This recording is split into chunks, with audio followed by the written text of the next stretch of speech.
To the Driving Cloud by Henry Wadsworth Longfellow. Gloomy and dark art thou, O chief of the mighty Omahas, gloomy and dark as the driving cloud, whose name thou hast taken. Wrapped in thy scarlet blanket, I see thee stalk through the city's narrow and populous streets, as once by the margin of rivers stalked those birds unknown, that have left us only their footprints. What, in a few short years, will remain of thy race but the footprints? How canst thou walk these streets, who hast trod the green turf of the prairies? How canst thou breathe this air, who hast breathed the sweet air of the mountains? Ah, 'tis in vain that with lordly looks of disdain thou dost challenge the looks of disdain in return, and question these walls and these pavements, claiming the soil for thy hunting grounds, while downtrodden millions starve in the garrets of Europe, and cry from its caverns that they, too, have been created heirs of the earth, and claim its division.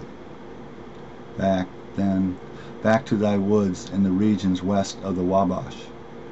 There, as a monarch, thou reignest.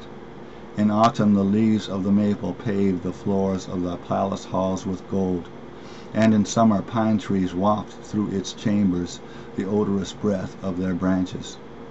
There thou art strong and great, a hero, a tamer of horses. There thou chasest the stately stag on the banks of the Elkhorn, or by the roar of the running water, or where the Omaha calls thee, and leaps through the wild ravine like a brave of the Blackfeet. Hark, what murmurs arise from the heart of those mountainous deserts! Is it the cry of the foxes and the crows, or the mighty behemoth, who, unharmed on his tusks, once caught the bolts of the thunder, and now lurks in his lair to destroy the race of the red man?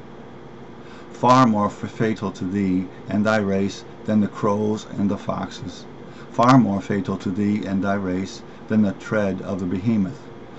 Lo, the big thunder canoe that steadily breasts the Missouri's merciless current, and yonder, afar on the prairies, the campfires gleam through the night, and the cloud of dust in the gray of the daybreak marks not the buffalo's track, nor the Mandan's dexterous horse race.